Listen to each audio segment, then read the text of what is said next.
Well, look, everybody has to start somewhere, right? Credit and personal finance is very similar to our health.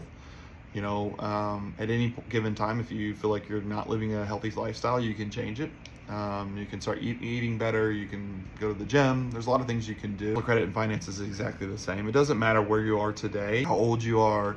You can be embarrassed all you want, but if you don't make a decision to make the changes and really push forward and say, I want to learn, then you're always going to feel stuck. So number one is just acknowledging it doesn't matter where you are today. You can make a difference immediately. I always like to kind of start with personal finance first, because if you have bad credit and you have bad financial structure, you have two massive problems here that need to be fixed. And the best way is to attack your personal finances first, because if you don't fix that problem, fixing your credit, you're only going to fix it and then it's going to get bad again, and then you're going to be fixing it and you're going to go through this never-ending cycle. And so I've always talked about a lot of different strategies you can use, but I think you have to hone in on your personal finances, look at where you are today. And nothing's better to tell you the truth than a bank statement and looking at the last 3 months. Why the last 3 months? Well, because it's going to tell you what you've done in the last 3 months, how much money has come into your account and how much has gone out.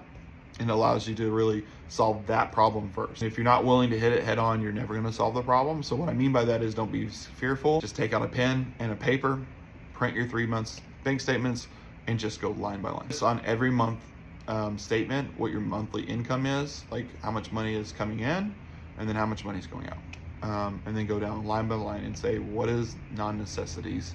What are the none without? And then see what that amount is, and then start to say, okay, I'm going to align my finances. Every month or every paycheck, X amount of money is going to go to here. I'm going to start to make sure that I don't spend this amount of money. Then we get into the 50-30-20 rule, which we've talked about in other videos.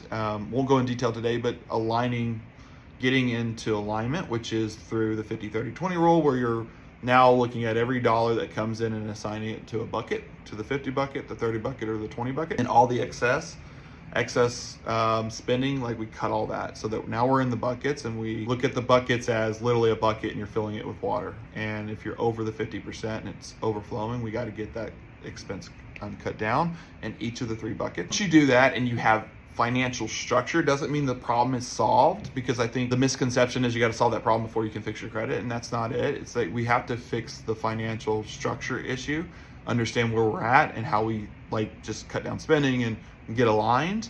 And once we get that understanding, then we can start working on the credit. Because if you don't, again, you're going to have the same problems. You're going to get very frustrated in the process, and within give up. And so once you align and you're working on that end, then we start working on the credit. Credit, it's simple. You can hire a company like us to do it. We have 10 years of past history. We're really good at what we do, and we can help you with both aligning finances and credit.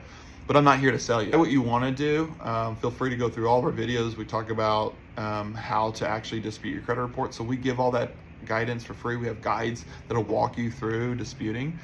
So you could do that or hire a company, but either or, going through credit repair and finding out what needs to be removed off your credit report to help boost your scores. And so when you're doing that, you're doing both at the same time, eventually, not in the very beginning, of course. But when you're doing it both at the same time, then you're seeing your finances are starting to grow. You're actually starting to save money. You're actually cut down your expenses, which is going to immediately reflect on your credit report, because you're not living off your credit cards. You're not maxing out any of your loans. You're not taking out new loans to pay the old loans, and you really have a new financial structure. Your credit will start to improve. Your finances will start to improve. You're back into it. The advice I give you is stay consistent. Don't get frustrated. Understand this is a process. Fixing your financial structure and credit structure literally takes time. Sometimes it takes people years. I said years. So you have to be very patient with that. If you're not patient, you're going to give up very early and soon. It's no different. And I'm going to go right back to